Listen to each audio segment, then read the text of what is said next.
Fíjate que se publicó la primera encuesta nacional de gestión menstrual que se aplicó a niñas, a mujeres, a personas de la tercera edad, personas menstruantes, todo ese crisol que significa la cantidad de personas que presentan una menstruación a lo largo, por décadas de su vida. Platiquemos con la maestra Anaí Rodríguez. Anaí es fundadora de Menstruación Digna México. Muchísimo que platicar al respecto. Bienvenida, Anaí, ¿cómo estás? Hola, muy buenos días. Gracias por el espacio. No, al contrario, platícame, ¿cómo se les ocurrió y qué obtuvieron de esta encuesta? ¿Cuándo terminaron? Platícame de ella. Bueno, se nos ocurrió porque hace 3, 4 años iniciamos Menstruación Digna México, que es una colectiva que se encarga de hacer incidencia en torno a los temas de menstruación. Es decir, la eliminación del IVA, nosotras fuimos las que empezamos a impulsar que ya no se pagara el 16% en toallas, tampones y copas, la gratuidad de estos productos en escuelas y pues nos hacían falta datos, porque siempre nos preguntaban, bueno, pero ¿cómo está el tema de la menstruación en nuestro país? No lo sabíamos porque no había estudios, ¿no? La menstruación ha estado tan invisibilizada que había nula información al respecto, entonces decidimos junto con UNICEF México y SIT Latinoamérica iniciar este proceso de hacer la encuesta nacional de gestión menstrual, que es la primera, y la primera en América Latina también, para Wow. conocer cómo estábamos en México. Fíjate qué interesante, ¿eh? Porque cuando hablamos acerca de la menarca, que es la primera menstruación, hay muchas niñas, señoritas que no saben qué está pasando todavía hoy, no entienden, ¿no? Y después viene la menopausia, que también tiene que ver con cambios en términos de tu cuerpo, ¿no? De cómo se están comportando las hormonas. Te reitero, representan decenas de años para las mujeres atravesar esta situación. De todo lo que rescataron, Anaí, ¿qué es lo más importante? ¿Qué puntos te parecen los más importantes y medulares de esta encuesta? Bueno, creo que uno medular que a mí personalmente me llamó la atención es que el 81% de las mujeres y otras personas menstruantes en México creemos que es una desventaja menstruar en comparación con los hombres. O sea, nos vemos como en una desventaja, ¿sabes? Solamente por un aspecto totalmente fisiológico que vivimos mes con mes durante 40 décadas, perdón, durante 40 años. Y también otra de las cosas que nos llamó mucho la atención es el tema del acceso al trabajo.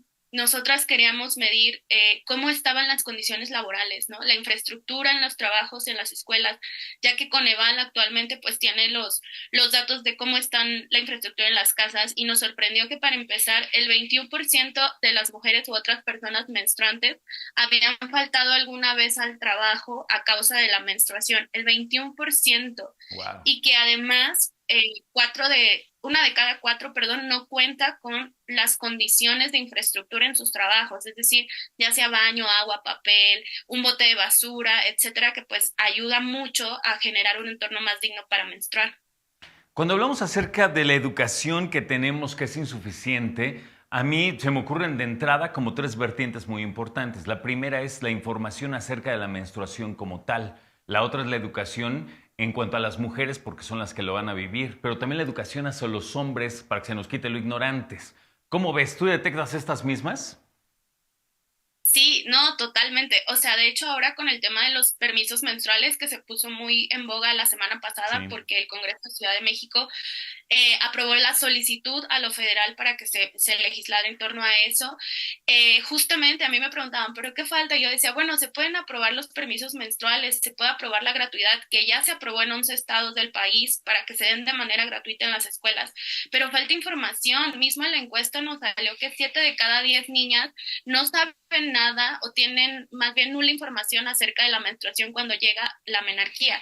Entonces, pues no hay información ni siquiera para las personas que menstruamos. En los libros de texto gratuito, en quinto año, ciencias naturales, ustedes se pueden meter en internet y verificarlo, es cuando se habla de menstruación. Son 5 párrafos que hablan sobre esto y lo estigmatizan tanto, o sea, te dicen que va a haber dolor, que tienes que mantenerte limpia, o sea, que te tienes que bañar, lo asocian muchísimo a la reproducción y la menstruación no debe estar ligada tanto. Hay personas que no tienen ninguna hijo, hija, hije en toda su vida y siguen menstruando. Las Ujú. mujeres que dejan de menstruar, como bien lo mencionaste en la menopausia, siguen siendo mujeres. Entonces, nosotras tratamos de desligarlo y es muy estigmatizante y muy poca la información que se da. Entonces, si se llegan a aprobar los permisos menstruales, ¿qué va a pasar? ¿Quiénes van a acceder a ellos? ¿Quiénes? van a pedir el permiso? Si de repente las personas no saben qué es lo que pasa cuando estamos menstruando en países donde ya se aprobaron, hay mucho estigma, o sea, no los usan porque tienen miedo a ser discriminadas, a que las vean como débiles, a que les bajen el sueldo o hasta las lleguen a despedir. Entonces, se necesita muchísima información, tanto para las personas que menstruamos como para las que no menstruan. Y sabes que hablando de información y hablando precisamente de esta propuesta de ley aquí en la Ciudad de México, platicaba con parte del equipo y decíamos, bueno, es que también quienes van a poder acceder a esos 2 días, solamente personas, mujeres o personas menstruantes que tengan un problema dentro de su menstruación, o simplemente hay mujeres que no tienen ningún problema, pero cuando les llega pues tiene un flujo muy grande y pueden incluso presentar anemia. O sea, físicamente y médicamente pueden ser un montón de cosas las que puedan imposibilitar a la mujer dentro de esos días en los que está menstruando. A mí se me hace algo complicado, Anaí. ¿Cómo ves tú?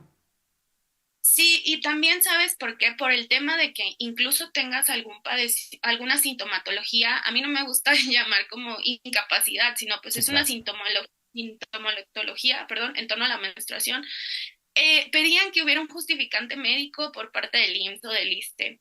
En nuestro país, y estos son datos de Coneval, el 14% de las mujeres no tienen acceso ni siquiera a la salud y solamente el 40% tienen acceso a IMSS, ISSSTE o Pemex.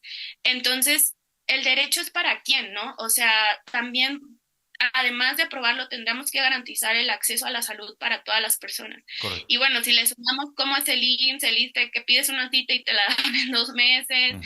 y además también yo hablaba mucho del sector salud, de quiénes van a diagnosticar esto, ¿no? Difícilmente cuando vas a una cita médica, fuera de las personas que se dedican a la ginecología, pues te preguntan de tu ciclo menstrual, entonces tú puedes llegar ahí y decir como, oye, tengo un dolor muy fuerte, no sé qué, y te van a decir, es normal, son cólicos, ¿no?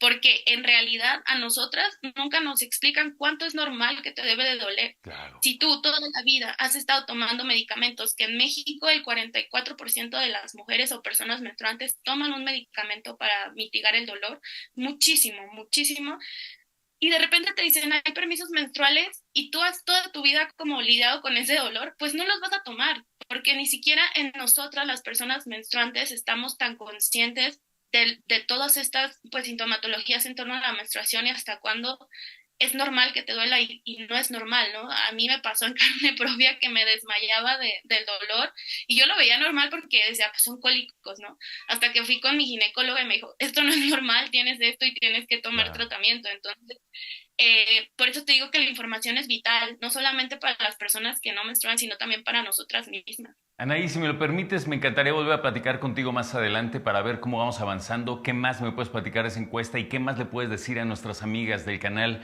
que pueden hacer al respecto. Por lo pronto te agradezco y hasta la próxima. Hasta pronto, bonito día a todas. Igualmente, Bye. gracias.